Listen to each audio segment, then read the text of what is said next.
നമസ്കാരം, ഞാൻ Rajani Abhilash. Iran Israel സംഘർഷം കൊടുമ്പിരി കൊണ്ടിരിക്കുന്ന സാഹചര്യത്തിൽ ഇറാനുമായുള്ള ആണവ ചർച്ച നടത്താൻ ഇറങ്ങിത്തിരിച്ചിരിക്കുകയാണ് യൂറോപ്യൻ യൂണിയൻ മന്ത്രിമാർ.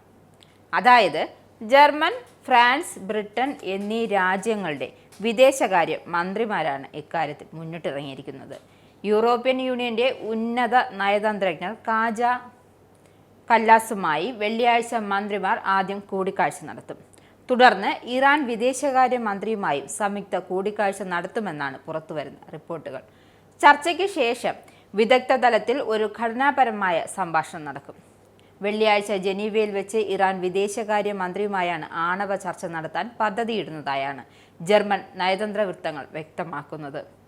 കഴിഞ്ഞയാഴ്ച ഇസ്രയേൽ തങ്ങളുടെ മുഖ്യ ശത്രുവായ ഇറാനിൽ വ്യാപകമായ സൈനിക ആക്രമണം അഴിച്ചുവിടുകയും പ്രതികരണമായി ഇറാൻ ഇസ്രയേൽ ലക്ഷ്യങ്ങളിലേക്ക് മിസൈൽ അയക്കുകയും ചെയ്തതിനെ തുടർന്ന് മിഡിൽ ഈസ്റ്റിൽ സംഘർഷം രൂക്ഷമായിരുന്നു.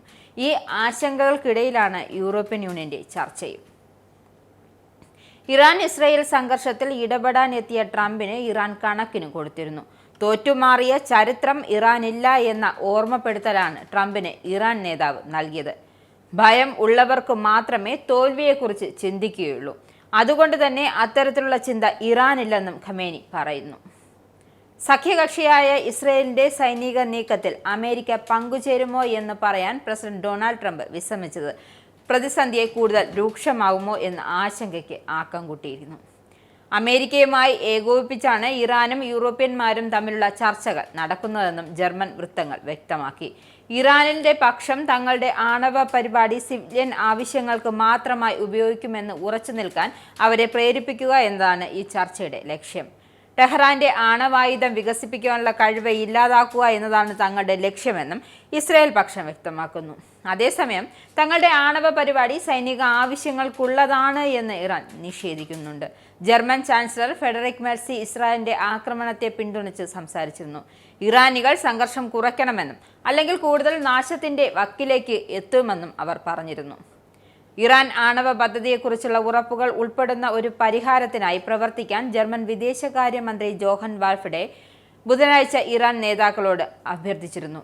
പരിഹാരത്തിനായി ചർച്ച നടത്താൻ തങ്ങൾ ഇപ്പോഴും തയ്യാറാണ്. എന്നിരുന്നാലും ഇറാൻ അടിയന്തരമായി പ്രവർത്തിക്കണം. ആത്മാർത്ഥമായ ഉദ്ദേശത്തോടെ ഒരാൾ വന്നാൽ ചർച്ചയുടെ മേശയിലേക്ക് വരാൻ ഒരിക്കലും വൈകില്ല എന്നാണ് ജോഹാൻ വ്യക്തമാക്കിയത്.